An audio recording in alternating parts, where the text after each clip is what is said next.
Brought you by UTL solar 78,000కు subsidy పొందండి. సబ్సిడీతో UTL on grid solar system ను ఇన్స్టాల్ చేసుకోండి. లీకు రాయుళ్ల పైత్యం పిల్లల భవిష్యత్తుపై పడుతోంది. ఏపీలో 10th class half yearly exam paper leak అవడం ఇప్పుడు హాట్ టాపిక్ గా మారింది. దానికి సంబంధించిన బ్రేకింగ్ ఇప్పుడు చూస్తున్నాం. ఏపీలో దుమారం రేపుతోంది 10th class half yearly paper leak విషయం. విద్యాశాఖ తీరుపై పెద్ద ఎత్తున ఆగ్రహం వ్యక్తమవుతోంది. లీకుల్ని అరికట్టేందుకు ప్రణాళికలు సిద్ధం చేస్తోంది ప్రభుత్వం. ఈ నెల 11న ప్రారంభమయ్యాయి హాఫ్ ఇయర్లీ ఎగ్జామ్స్. నిన్న మ్యాథ్స్ ఎగ్జామ్ ప్రారంభానికి ముందే యూట్యూబ్లో ప్రశ్నాపత్రం అప్లోడ్ చేశారు ఎవరు.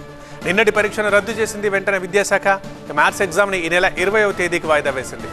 పేపర్ లీక్పై విచారణ చేపట్టారు అధికారులు. లీకేజ్పై విజయవాడ పోలీసులకు విద్యాశాఖ ఫిర్యాదు ఇచ్చింది. కేసు నమోదు చేసి విచారణ చేపట్టారు విజయవాడ పోలీసులు.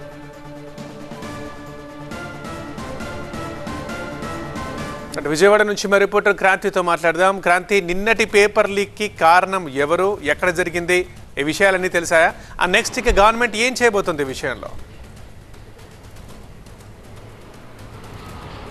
పేపర్ లీకేజీలపై ఇప్పటికే ఏపీ ప్రభుత్వం సీరియస్గా ఉందని చెప్పాలి. ఎందుకంటే గతంలో ఎస్ఎస్సి బోర్డు మెయిన్ ఎగ్జామ్సే లీక్ అయినటువంటి పరిస్థితిని మనం చూసాము. సో ఇప్పుడు హాఫ్ ఇయర్లీ ఎగ్జామ్స్ ఇవి ప్రాథమికం కాకపోయినప్పటికీ కూడా భవిష్యత్తులో మెయిన్ ఎగ్జామ్స్ పేపర్లు లీక్ అవ్వడానికి కూడా ఆస్కారం ఉంటుంది. కాబట్టి దీన్ని సీరియస్గా తీసుకున్నారు. అసలు పేపర్ ఎక్కడి నుంచి లీక్ అయింది, ఎలా లీక్ అయింది అనే దానికి సంబంధించి ఖచ్చితంగా విచారణ చేయాలని చెప్పి కూడా ఆదేశాలు ఇచ్చినటువంటి పరిస్థితి కనిపిస్తోంది. అయితే ఈ లీకేజీకి సంబంధించి ప్రధానంగా కొన్ని స్కూల్స్ ఎగ్జామ్ని ఆలస్యంగా నిర్వహించడంతో ఒకరోజు పెండింగ్ పడిన కారణంతో ఎగ్జామ్ పేపర్ లీక్ అయినట్టుగా కూడా తెలుస్తోంది. సో ఏదేమైనప్పటికీ కూడా ఈ ఆలస్యానికి కానీ లీకేజ్కి సంబంధించి కానీ విద్యాశాఖలో లోపం ఉన్నట్టుగా కూడా గుర్తించారు. దీనికి సంబంధించి పూర్తి స్థాయిలో దర్యాప్తు చేసే విధంగా కూడా అడుగులు వేస్తున్నటువంటి పరిస్థితి అయితే మనకు కనిపిస్తోంది.